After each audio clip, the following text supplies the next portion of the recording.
Hey readers, thanks for listening to our review of Catch and Kill. After the show, tune in for a bonus episode where we enjoy a little tete-a-tete about the book and stuff. Stay tuned. An investigative journalist begins digging into claims of a high-profile film producer accused of sexual assault, harassment, and rape. When he starts to uncover what was supposed to be destroyed, a conspiracy to cover up starts at the top and exposes lies, spies, and a reckoning for many TV, film, and media personalities. The journalist is Ronan Farrow. The book, Catch and Kill, and you're listening to Lit Society. Let's get lit.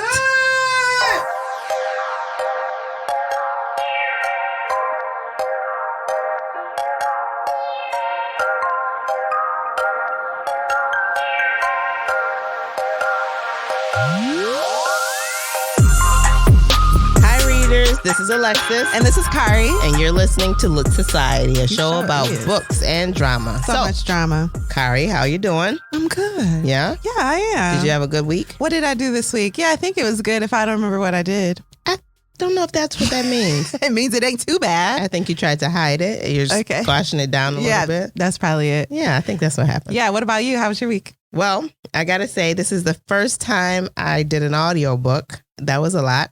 Oh, you don't do audiobooks? No, I don't. I did not read a single page. That doesn't feel good to me. I feel lost. What are the differences to you? So you feel lost. It's harder to follow when you're listening? It's not that it's hard to follow. I enjoy listening, but I don't have the paper to put my sticky notes. I can't fold the pages. I can't be in the words. You can't live in the book.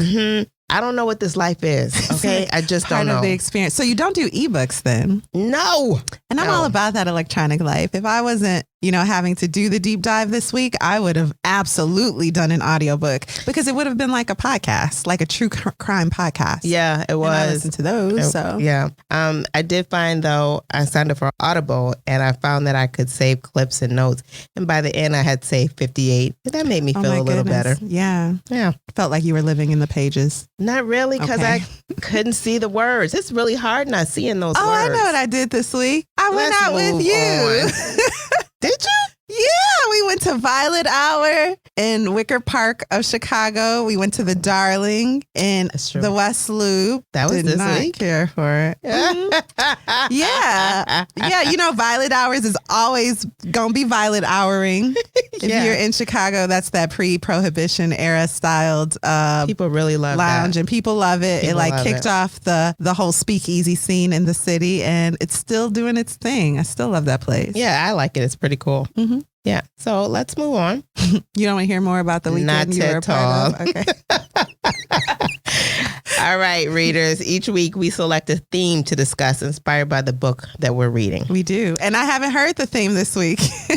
Well, you didn't hear it, but I did text it to you. Oh. So let's go. No. I know what it is. It is what you can do if you're sexually happy at work. Oh, nope. One more time.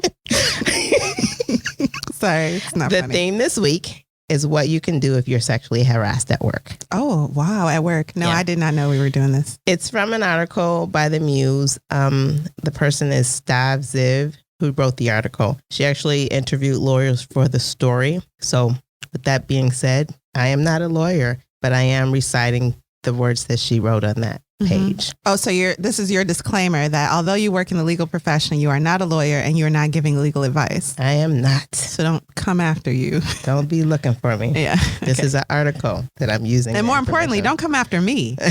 Okay, good. So it starts by asking what is sexual harassment. And it's a form of sex discrimination, and it's actually under the Civil Rights Act of 1964. Okay. And according to the EEOC, and that's the federal agency that kind of oversees employment discrimination laws, it is unwelcome sexual advances, requests for sexual favors, and other verbal or physical conduct of a sexual nature when this conduct explicitly or implicitly affects an individual's employment, unreasonably interferes with an individual's work performance, or creates an intimidating, hostile, or offensive work environment. And so when they look at that definition, they look at two categories. Quid pro quo. Most people are familiar with that. Transactional. Yeah. This for that, something for something else. And then hostile work environment. So where it's just a bully trying to Yeah, so that could be sexual advances, innuendos, or comments, as well as other unwelcome conduct on the basis of sex that is severe or pervasive enough to create an environment where a reasonable person would consider it intimidating, hostile, or abusive. Okay, that's more than what I was saying. Okay. What sexual harassment looks like in real life. That could be commenting about someone's appearance, conversations or questions about or stories about sex, looking somebody up and down, following somebody around, suggestive emails, text messages, or other communications, sexist comments that are not necessarily sexual, vulgar language, jokes about sex or gender, unwanted touching or physical contact, requests for sexual favors or pressure for sex, threats based on rejection of sexual advances. So that's what it looks like in real life. So what can you do when you think you're being sexually harassed? The article states that this is really a personal decision because each case needs to be evaluated. Mm-hmm. It's different for different people. But whatever you decide what's right for you, you might need to seek legal advice to help you decide. Expensive? It can be, but there are agencies that provide free services. How do I find those agencies? You can look them up in the United States. You can start with the ABA. They may help you locate some services. Got it. Cool. So the first thing you want to do, so whatever you decide to do, the first thing you want to do is document it. Keep a record of specific dates, comments, or behaviors that have happened. Save emails. Yeah. Forward your email to your burner email, which we all know is your Gmail email. Is anyone out there like really using their Gmail? Like I do. Ooh. Officially. So you. Okay, go ahead. Yeah, I use it.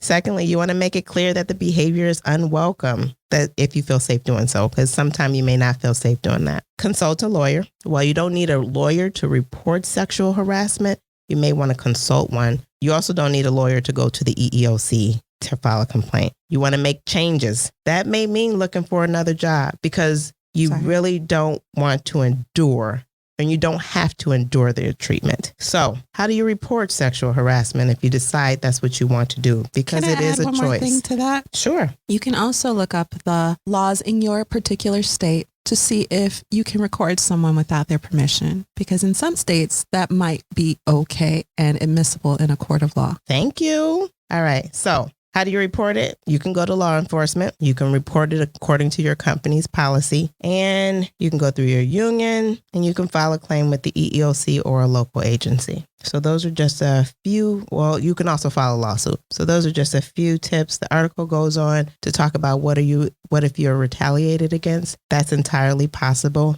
but there's still options available to you. Okay. So that's that. Let's take a quick break before we get into details surrounding this week's book. Okay, great.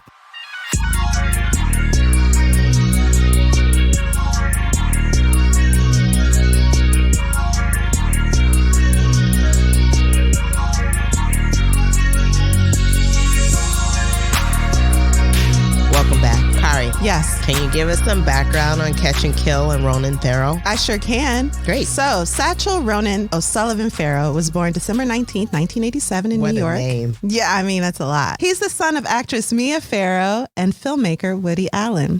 Mm-hmm. A child prodigy accepted into Yale Law School at 15. Ronan Farrow worked as an advisor for the Obama administration. And in 2011, Secretary of State Hillary Clinton appointed him as special advisor for global youth issues. And there he was assigned the tasks of creating and implementing policies aimed at empowering young people. After politics, Farrow began a career as a serious journalist. And were you familiar with him before this book? I was. Yeah. I've seen him interviewed on CBS This Morning. Okay. Yeah. And I know about his mom and his sister's situation. Right, Dylan. Mm-hmm. And that's come up before on TV. Right. If you don't know, Dylan accused their father, Woody Allen, of abusing her at a young age. So after politics, Farrow began his career as a serious journalist, and he wrote pieces published in world-renowned publications such as The Atlantic and Wall Street Journal, and even hosted his own show in 2014. Do you remember the name of it? I don't remember the name, but I do remember the show. Ronan Farrow Daily on MSNBC. It lasted for one season, but his reputation remained intact. The show didn't last. NBC kept him on and they were like, you still got it. It doesn't mean you're bad just because your show wasn't accepted. Have you seen the first season of Seinfeld? It's only so-so. Right. Yeah. After accepting his sister's story of abuse and really championing her, he began soon after working on a story for NBC in 2017.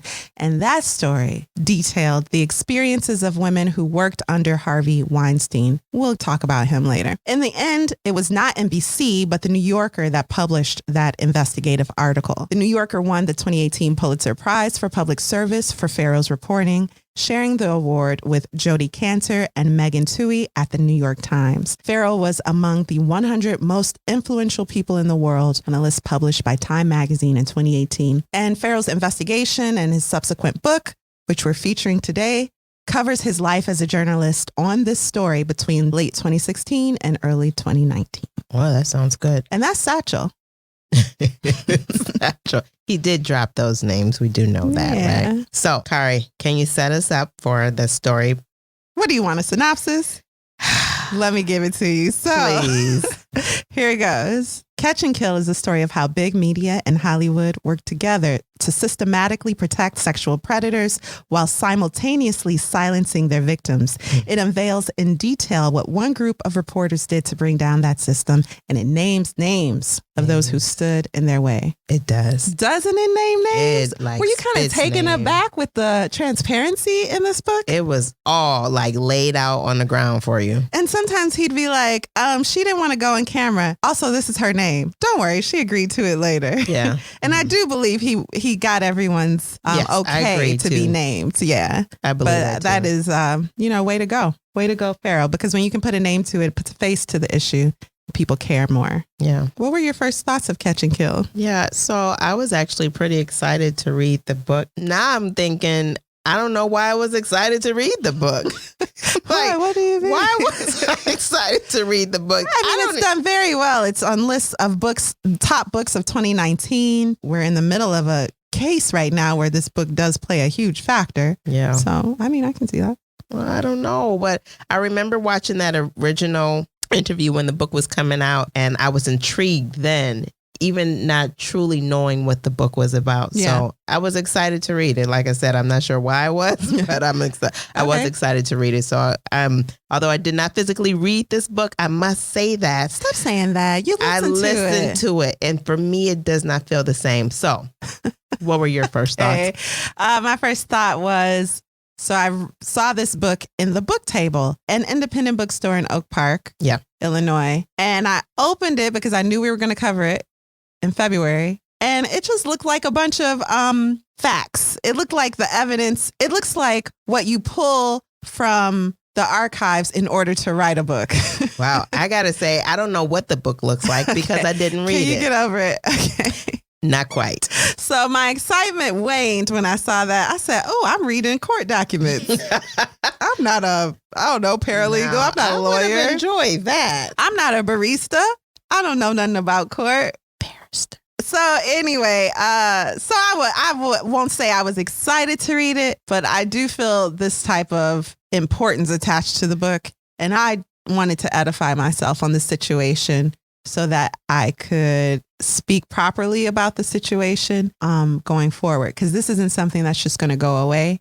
Right. And I feel like this is an issue that will be brought up for years to come. Now that we have some context and our initial thoughts, why don't we dive into the book? A deep dive. A deep one. Let's do it. Okay. I'm ready? nervous. Yeah, I'm as ready as I'm going to be. Okay, we'll get into it. No pressure. Take your time and begin.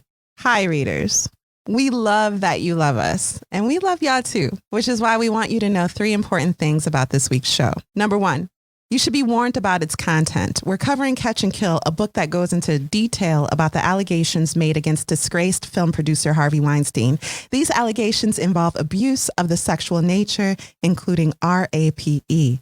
If you think the subject might elicit a harmful emotional response within you, please don't listen. Take care of yourself. Number 2, although 4 scores of women have come forward against Weinstein and he's already been sentenced in the court of public opinion, his future is currently being weighed in the hands of the United States judicial system. He's on trial. New evidence is being presented as we speak, but much of it was brought to light only because of the hard work of Ronan Farrow and other journalists, producers, and media execs who were willing to sacrifice their reputation and careers to expose the truth. These include Rich McHugh, Jodi Kantor, Megan Twohey, and many more. Number 3. The bravest in this book are the women who came forward to name names and place blame on the most powerful people in their universe. We're going to deal with this topic and their stories respectfully. So let's begin. A deep dive into Catch and Kill, Lit Society episode 7. Part 1.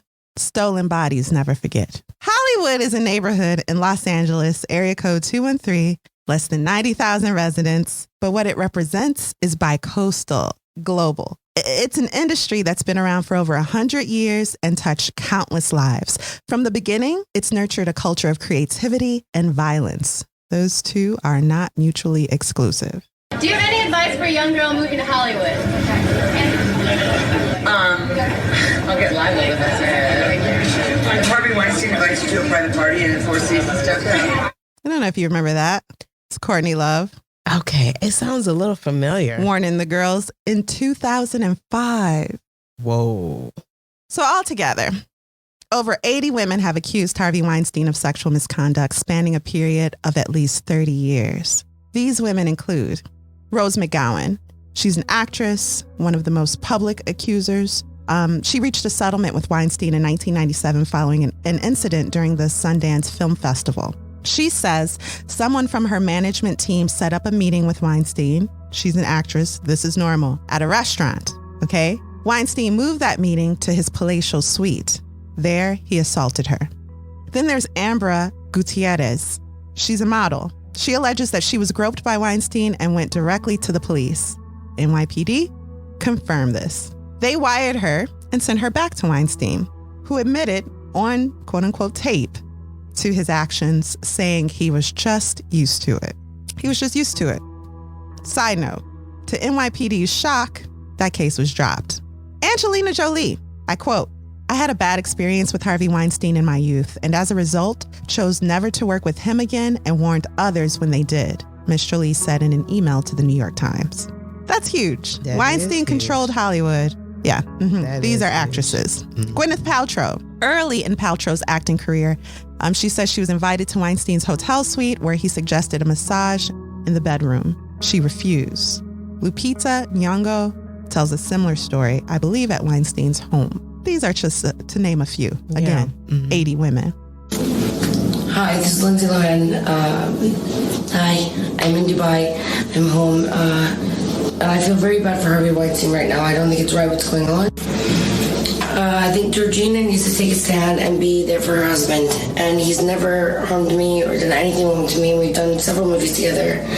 And so I think everyone needs to stop. I think it's wrong. So stand up. Stand up. Alexis, that's Lindsay Lohan in 2017. Just because you did not experience it doesn't mean that other people did not experience it. Wow, that's like something that keeps coming up. It didn't happen to you, so it didn't happen. I didn't hear the tree fall. Anyway. That's just not true. It's just not, and it's not fair to other people to discount their experience like that. Part 2, honest and balanced. Born in Queens, New York in 1952, Harvey Weinstein worked to become an award-winning film producer and power player.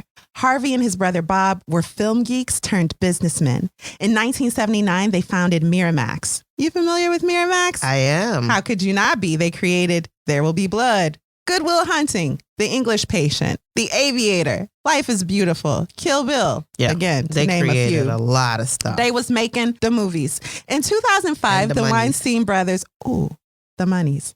In 2005, the Weinstein brothers formed a production company, The Weinstein Company. Yep. This creation produced The King's Speech, The Butler, Django, Silver Linings Playbook, and co-produced Project Runway for television, to name a few. But Harvey Weinstein's casting couch was a public secret. While announcing the 2013 nominees for the Best Supporting Actress Academy Award, Seth MacFarlane made this joke. Congratulations, you 5 ladies no longer have to pretend to be attracted to Harvey Weinstein. Wow. So how did this reign of terror last for so long, Alexis? One word. Enablers. Harvey Weinstein was famous for his bullying, his screaming, his threat making. However, as is typical, he was also a charismatic predator. Allegedly, because, he's on trial. He had close friends on both sides of the political aisle, publicly supporting higher ups among the Democratic Party. And names are named throughout this book. Throughout the book. There's also a book called She Said. That's by the writers of the New York Times article, Two Women. Oh. Yep. But his connections didn't stop at the most powerful position in America. No, it also included members of the press. Yep. Allegedly, Weinstein worked with publications like the National Enquirer to smear his victim's reputation in the papers. Now tell me, have you ever thought the Enquirer a reputable source? No. When you want facts, you don't go to the Enquirer? No, you don't. Well, that's crazy because actually they have all the tea. They got the Earl Grey. They got the passion fruit. They got the ginger because they buy stories and never publish them. And what is that called? It's genius. What? Catch and Kill. Oh my goodness. That's the book we reading. Yes. Well, Weinstein would pay off women with NDAs at 6-digit figures. He ruined careers and had people fired from their jobs with a snap of the finger. He was Thor, and there were no Avengers. But times, they were a-changing, and a movement was not so silently spreading. Enter the media. Ronan Farrow. You know him. He's a journalist, contributor at NBC. Rich McHugh, television producer at NBC News, family man, helped to champion Ronan's investigation at the risk of ruffling the feathers of some really, really, really big birds. Noah Oppenheim, Ivy Leaguer, television exec in charge of the Today Show, always dreamed of a career in Hollywood, loves scripted drama. His first screenplay was Jackie, about the days between Kennedy's assassination and funeral, which, if you want to watch a movie, that's what you want to watch a movie about. No, it's not. They said that and was no one terrible. wanted to watch it. No. They said that was terrible. Terrible. But his eye for a story reputation remained intact. And allowed him to move up the ladder.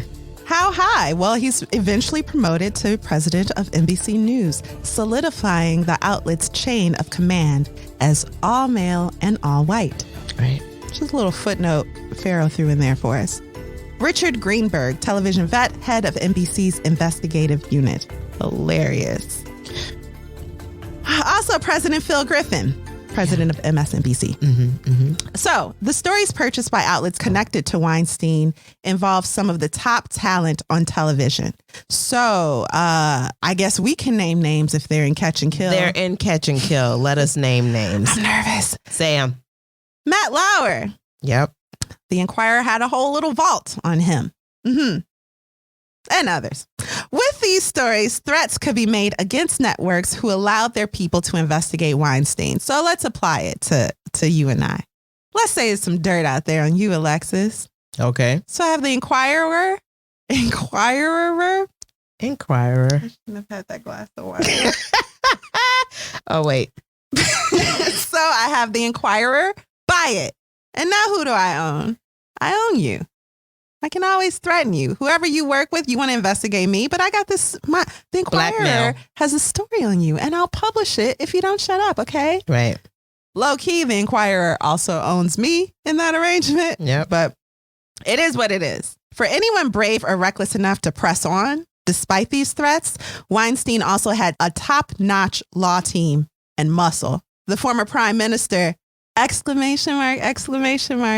Of Israel, recommended to Weinstein the services of Black Cube, an organization run mostly by former officers of the Mossad and other Israeli intelligence agencies. It had branches in Tel Aviv, London, and Paris. A dossier, which is a collection of docs and stats on a person, it's like a baseball card for people that don't play baseball, would be collected on Weinstein's enemies and forwarded throughout this international network. Yeah. And others. So Black Cube was not the only organization Weinstein had at his fingertips. Correct. Info would also be collected on anyone working with these quote unquote enemies, including interns, cameramen. Yeah. Just imagine that. And newspaper folk. Oh, of course. Journalists. Part 3. You can catch more bees with honey pot. One assistant, Perkins, recalls how it was working as an assistant to Harvey Weinstein. From my very first time left alone with Harvey, she says, I had to deal with him being present either in his underpants or totally naked. That's disgusting. Insanely disgusting. It's disgusting. It should also be noted that Harvey Weinstein's a big guy. Like physically, he's huge. In stature. Right? Mm-hmm. Mm-hmm. So a big, scary looking naked man. I think a man and a woman can appreciate how terrifying that would be. She said Weinstein never succeeded with her, but used her as a honeypot, facilitating liaisons and cleaning hotel rooms when he was done. This is her boss. That's gross. She hired an assistant, Chu, who emerged from a meeting with Weinstein trembling and crying. Chu says Weinstein tried to assault her. Mm-hmm. Chu and Perkins resigned from their jobs and pursued legal action. Is this the England case? Yes, it is. In the end, they split a settlement of £250,000. The check was paid to the women's law firm, hiding the action from Disney, parent to Miramax, and distancing it from Harvey. There were also some clauses in Perkins' settlement. So they took the check. This was not, I have to say, not that it's anyone's business, but this was not the first, this was not these ladies' goal. Their goal was not to get paid. It was after weeks and no doubt a lot of money paid to lawyers in negotiation. Right. Weinstein's people would not back down. They were going to sign the settlement as far as Weinstein's people were concerned. Well, that was like standard practice. He essentially bullied people into accepting the settlements. And accepting checks. And signing the non-disclosures. Well, Perkins, said that if I'm going to sign this, there are going to be provisions added to it. Correct. In an exhausting 4-day negotiation process, Perkins prevailed in adding provisions to the contract that she hoped would change Weinstein's behavior. The agreement mandated the appointment of 3 handlers, 1 an attorney, to respond to the sexual harassment allegations at Miramax. The company was obligated to provide proof that Weinstein was receiving counseling for 3 years or as long as his therapist deems necessary. The agreement also required Miramax to report Weinstein's behavior to Disney and fire him if a subsequent sexual harassment settlement was reached in the following 2 years. The company implemented the human resources changes, but other parts of the agreement were not enforced. Perkins pressed for months, then gave up. I was exhausted. I was humiliated. I couldn't work in the industry in the UK because the stories that were going around about what had happened made it impossible, she recalled. In the end, she moved to Central America. She'd had enough. Money and power enabled, and the legal system had enabled. She eventually told me, ultimately, the reason Harvey Weinstein followed the route he did is because he was allowed to, and that's our fault. As a culture, that's our fault. Ali Canosa, a Harvey Weinstein employee, former assistant, confirmed she knew about the quote-unquote honeypot meetings and that she was abused also by Weinstein. She met with Farrow privately and disclosed the following. Backing it up a little. A lot of brave women shared their stories. Mm-hmm. We are highlighting those not based on importance, but actually on time. So the ones that I am highlighting in this deep dive aid to the continuation of the overall story here. However, they are all important. There's a lot in the book I'm not able to cover, again, because of time. There's a lot in this book. It's a lot. Mm-hmm. And then there's auxiliary information that he adds, his sources you can go through. Mm-hmm. So Canosa, right? Assistant. Mm-hmm. After she was insulted, she didn't speak to hardly anyone about it, okay? For many, many reasons. She didn't talk to her family about it. She didn't talk to her boyfriend about it. She worked up the courage to disclose the assault to her therapist. But guess what, Alexis? After doing so, it ended up being that her therapist was a producer in one of Weinstein's movies. This is the Twilight Zone. Their first meeting, her and Weinstein, was unexpectedly moved from the hotel's lobby to Weinstein's suite. This is his MO. She left as he asked for a kiss and flirted with her. She didn't want to ruin her chances in the industry. She agreed to another meeting at a restaurant. After meeting, he kissed her. Hard. She was mortified. Weinstein later apologized and said he wanted to make it right. He opened doors for her, career-wise. In another meeting, he asked her to get in the shower with him. She said no. This is gross. She started working on a film for Weinstein already, and they had this sort of weird friendship, she says. Once he even cried in front of her. Right. Eventually, he forced himself on her. She continued working for him after the assault, and he forced himself on her numerous times after that day. Farrow is in the background while these women are sharing their stories, their firsthand accounts, and he's gathering transcripts, audio, evidence for his investigation with NBC. According to Farrow, though, when things got hot, NBC got out the kitchen. Part 4. It's a bird. It's a plane. It's a cult.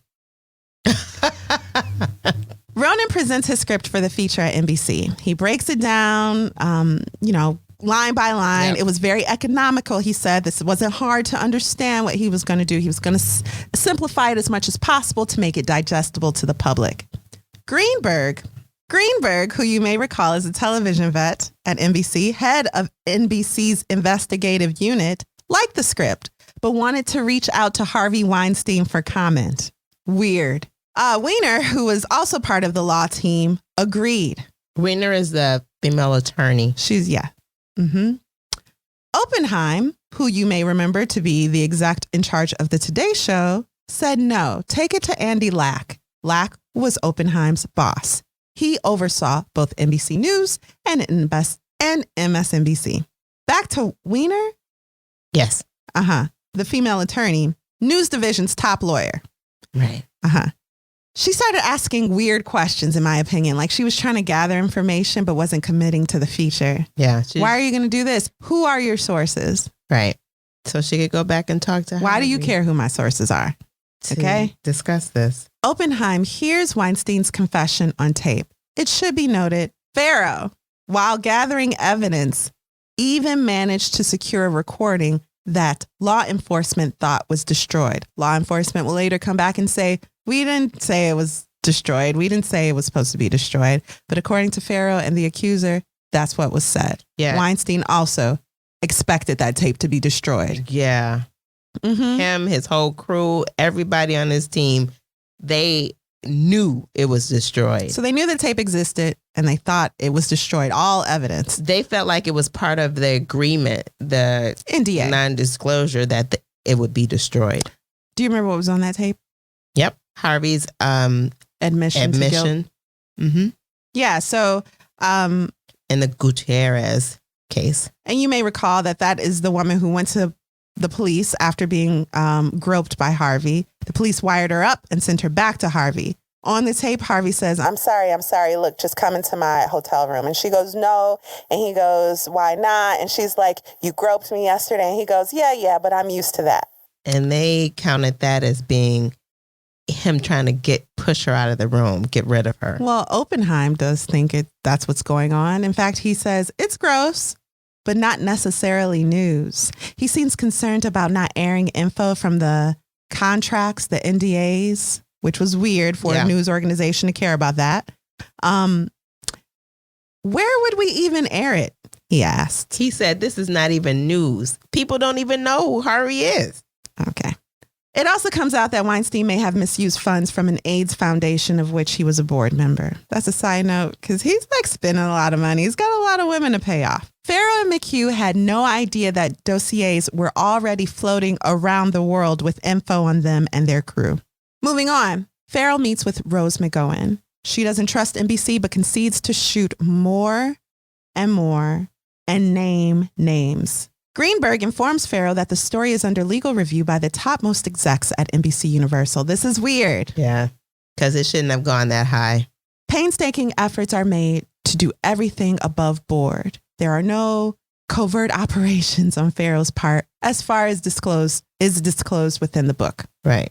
Okay. So for the law team of NBC to now be involved, it seemed more than unnecessary. It was sketchy.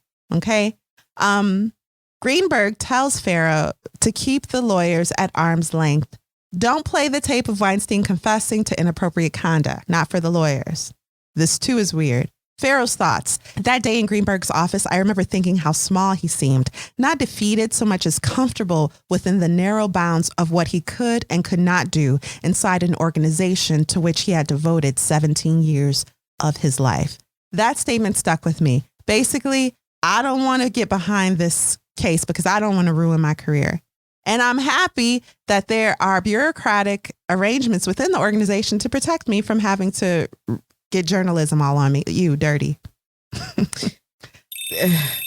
Soon Farrow is told, stop investigating altogether, okay? Hey, investigator, stop investigating. Weird. NBC told him to stop investigating. Let's just be clear. NBC told him to stop investigating. And he was like, but why though? I have proof and I have people that are willing to be on camera and talk about this. Mm-hmm. Let's present this to television. This is also where I want to mention that Rich McHugh, who we noted before, who was the champion of Ronan's story, he really is a ride or die. Okay, he's a producer. He's above Ronan. I should say Farrow consistently. So he's above Farrow, but devoted to the story. Mm-hmm. There is no reason in his mind to stop investigating. He's determined not to, one, cancel the shoot with McGowan. So Rose McGowan is McGowan. I'm so sorry. He is determined not to cancel the shoot with McGowan. So Rose McGowan has worked up the courage to show her face on camera and name names. This is a once-in-a-lifetime opportunity as far as this investigation is concerned. They don't want her to lose her cool. They don't want her to freak out and to pull back because that would be a huge loss as far as evidence against Weinstein. Farrow takes a risk and calls Tom Brokaw for help. Brokaw promises to talk to top execs and he encourages Farrow to talk to Andy. Again, Andy is Oppenheim's boss. Oppenheim contacts Farrow to encourage him not to investigate further until he has the go-ahead from execs and the law team. This is all so sus. Greenberg calls Harvey Weinstein, tells Farrow about it, and then tells Farrow, hey, be careful in them streets. Yeah. Okay. Wow. The legal team finally comes around to agreeing that McGowan be interviewed on tape. This is so weird because if they are fearing some type of negative blowback, some type of litigation, it would be after the tape airs. There is no way that NBC could be sued or, made liable for something that wasn't published, right? For just talking to someone on tape. Because that's what they standardly do. These are the practices that they normally go through. They're a news media organization. This is all so regular. Why? And they're throwing so many wrenches into the machine. Right. So legal's like, okay, you can interview McGowan, but it's too late. They've scared her away. She asks Farrow to leave her alone. She seems nervous. And eventually Farrow's office gets a cease and desist letter. I remember that. Wow. Okay. Mm-hmm. Sure did. So let's talk about Black Cube a little bit. Okay. Woo.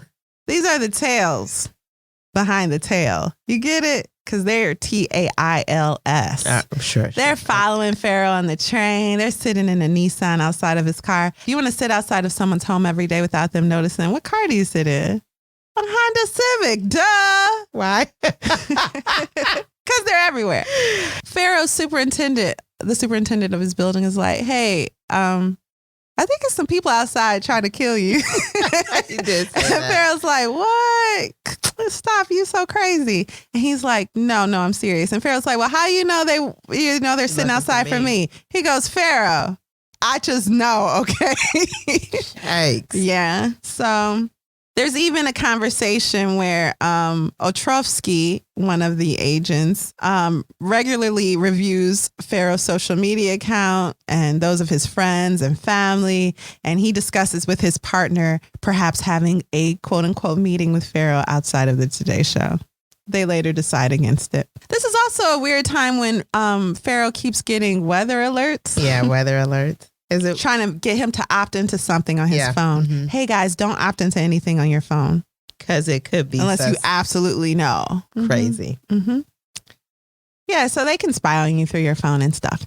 Farrow also receives a communication from a women's rights activist asking for a meeting. He ignores it. That woman is Diana Phillip of Rubin Capital Partners. She's sus. Very. Diana Phillips is the one that befriended Rose McGowan. I don't remember how the introduction came about, but over the over a period of time, she got to know Rose. Rose came to trust her. They were going on walks together. They were phone friends. calls, writing letters. Yes. And all the time she was like a covert operative for Harvey Weinstein. Yes.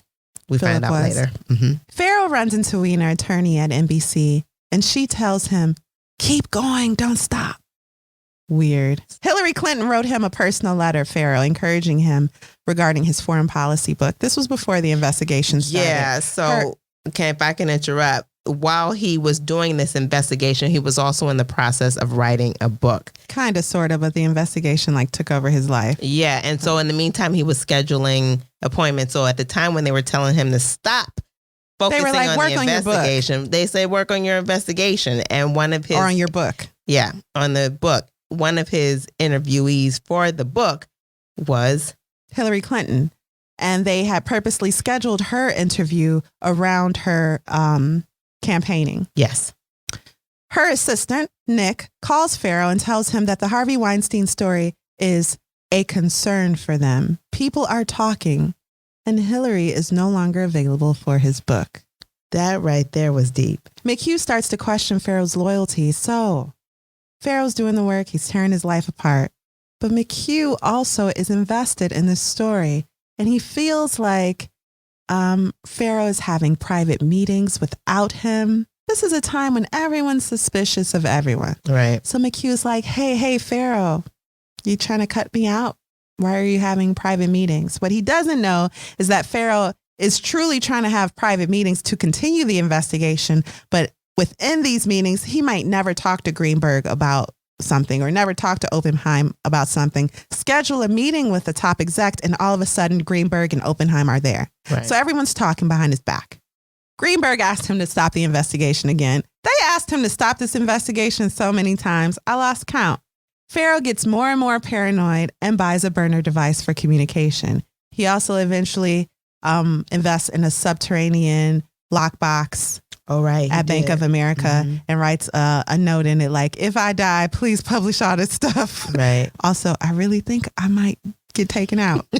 That was true. So this is, take note, Greenberg, the television vet, head of NBC's investigative unit, confirms eventually that Noah Oppenheim and not legal decided that investigation should stop. You may recall that Oppenheim told Farrow to stop investigating until it was cleared by legal, but also don't talk to legal about the investigation. Yep.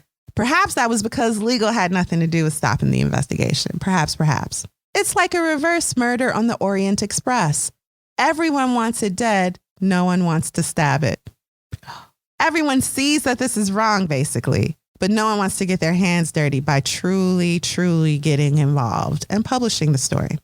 While he's on the plane, Farrow sees that Harvey Weinstein is receiving an award from LA Press Club for contributions to public discourse and enlightenment of society.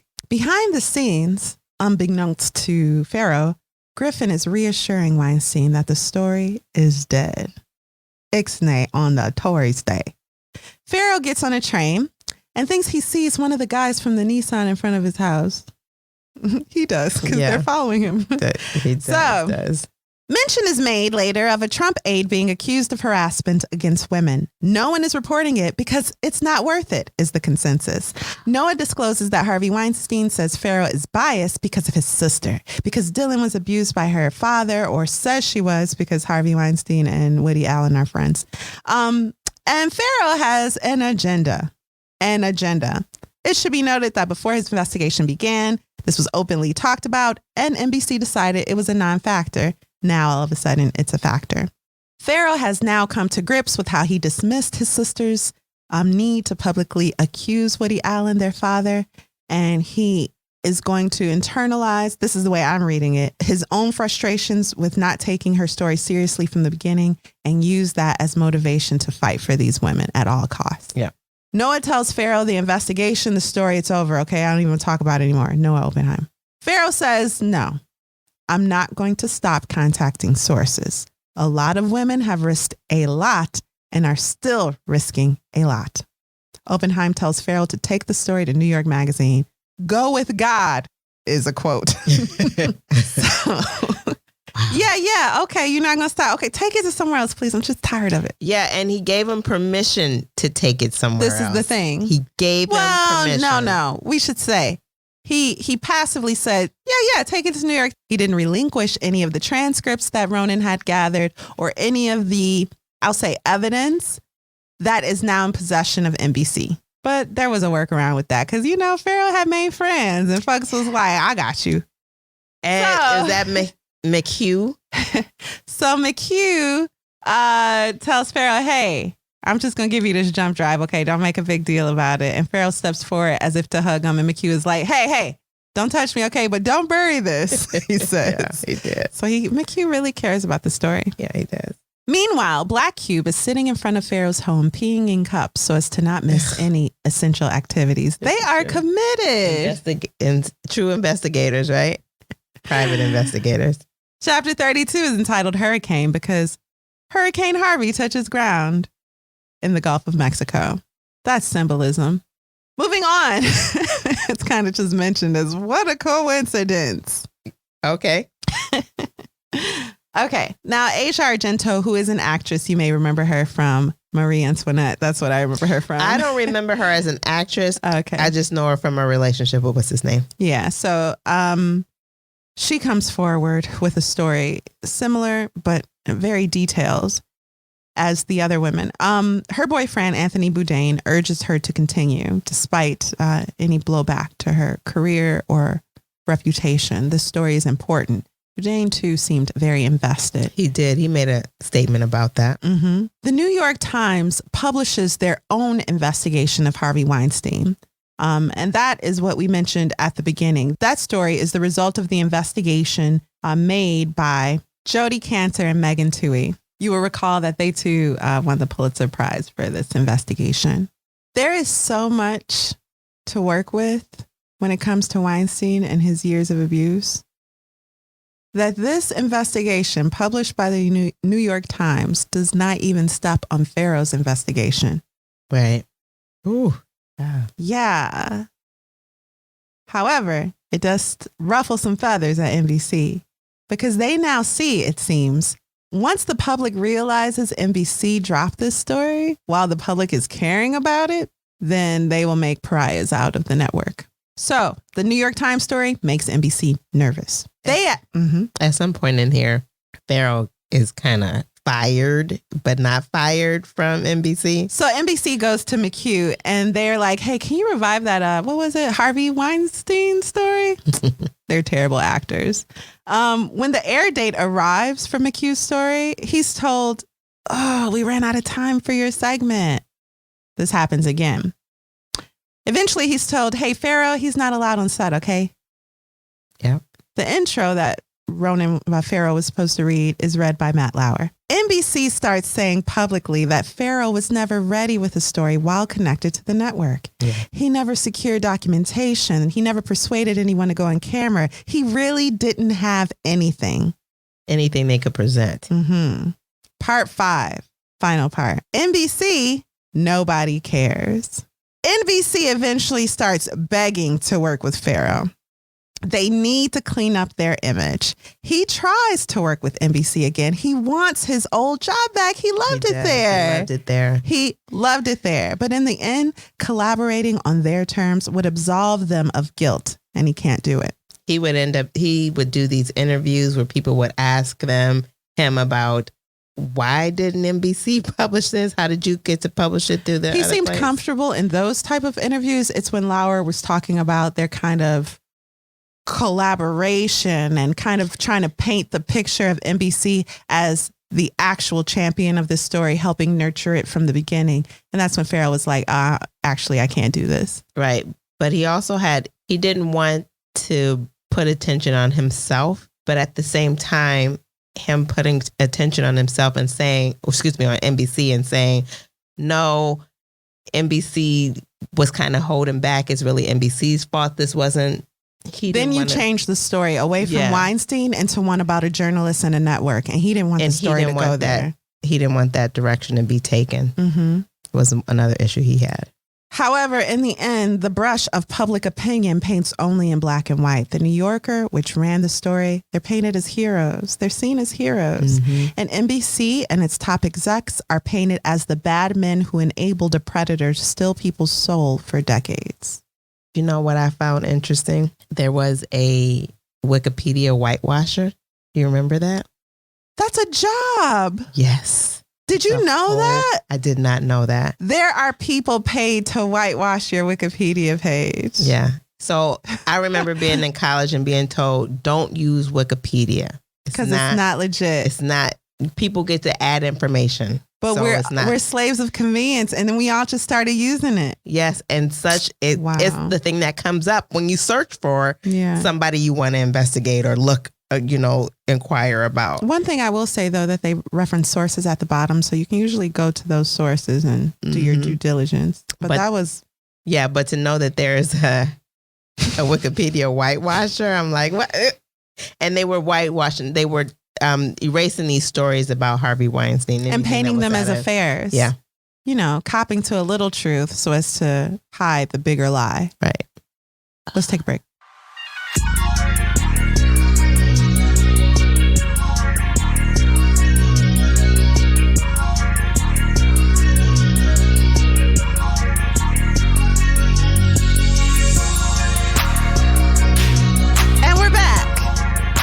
Alexis, what did you think of Catch and Kill, and what's your final verdict?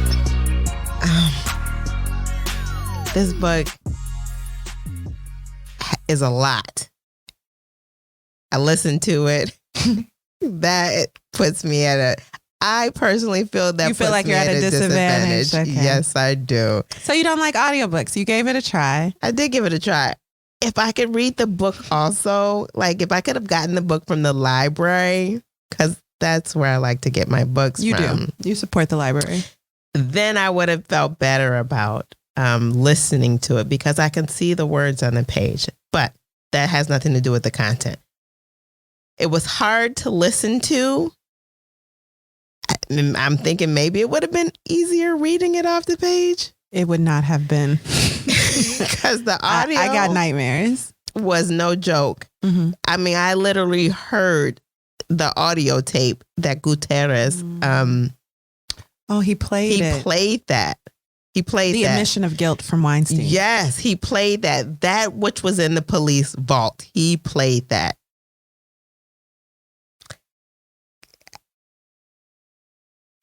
I don't know that I'm glad I read it. I can't say that. I don't feel like that was something I needed in my life. I would not want to read it again.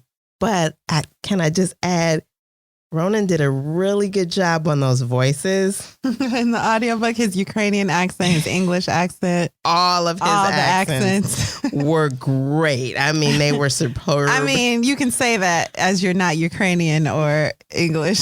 But Correct.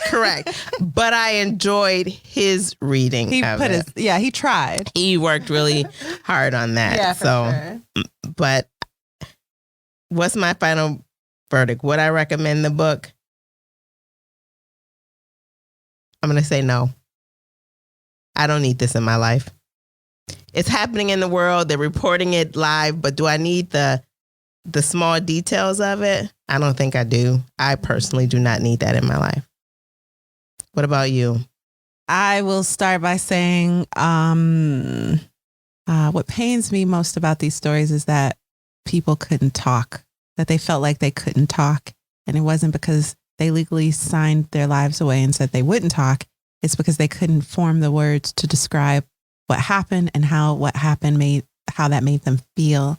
And then when one woman did confide into her therapist, for that therapist to be working on a film with Harvey Weinstein, what type of weird psycho universe? Mm-hmm. It made me feel like, oh, okay, just don't get into the film industry. Yeah, so we learned nobody should do that. Truly, how disgusting they are. Man, we've known this, but now we know this. But it's not them. They're not the others. This is a culture that can exist in any type of industry. It could. So it's really important to be able to walk away from everything you've worked for the sake of your sanity and physical health. So is this more like you read it for a cautionary tale? How did I read this? I read this as, and then too, I used to be interested in journalism for myself. And so I did really appreciate the way that the details were broken down in the book. As far as an investigation is concerned, I thought Farrow was just excellent. And Sure, yeah. yeah. And so if it was about any subject matter, just the way the investigation was handled, I enjoyed reading that as far as someone can enjoy something like this. I appreciated that.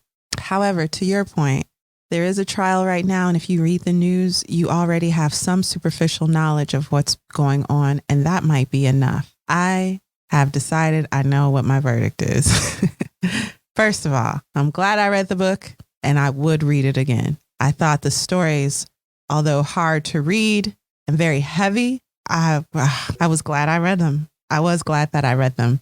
I'm glad that this story, which will be brought up repeatedly, I now have some knowledge about that's more than just what's superficially You can tweeted. talk about it. Yeah. You can talk about it. Yeah. And reference the book. And also, number 2, I would not recommend it.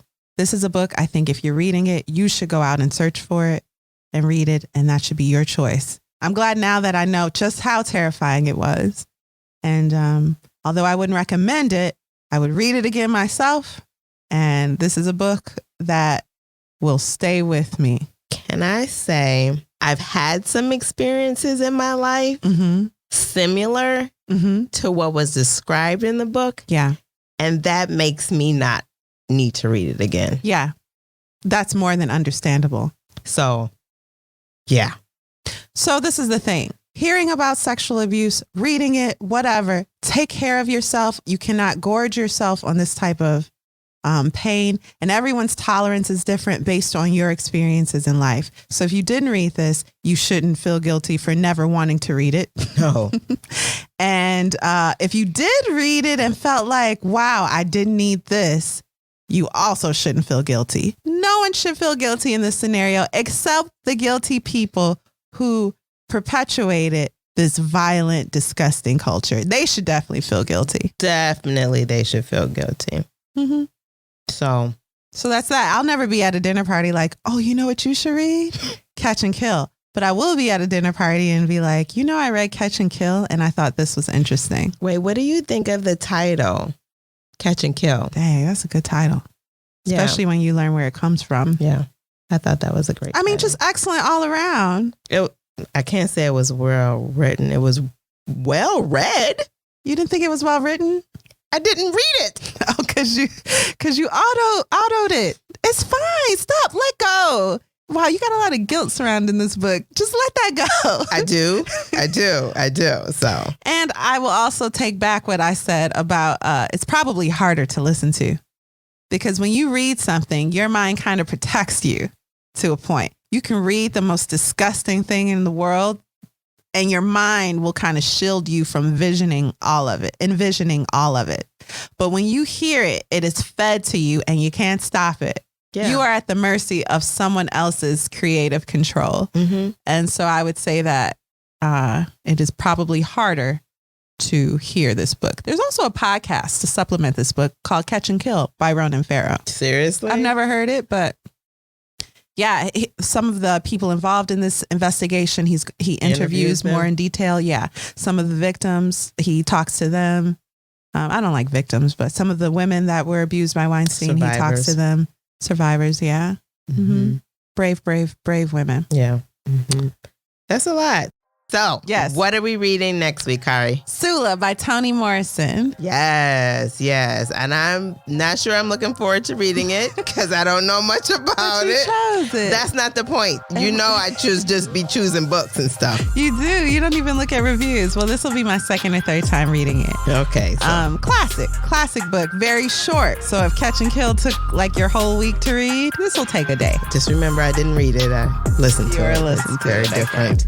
Okay. Well, thank you for listening to Lit Society. We look forward to sharing our review of Sula next week, Thursday. Lit Society is brought to you by Alexis Honoria and Kari Herrera. Support the cause by leaving a 5-star review for our show. Do it. On Apple Podcasts, along with a comment about why you absolutely love us. We love you too. And we love you for loving us. We do.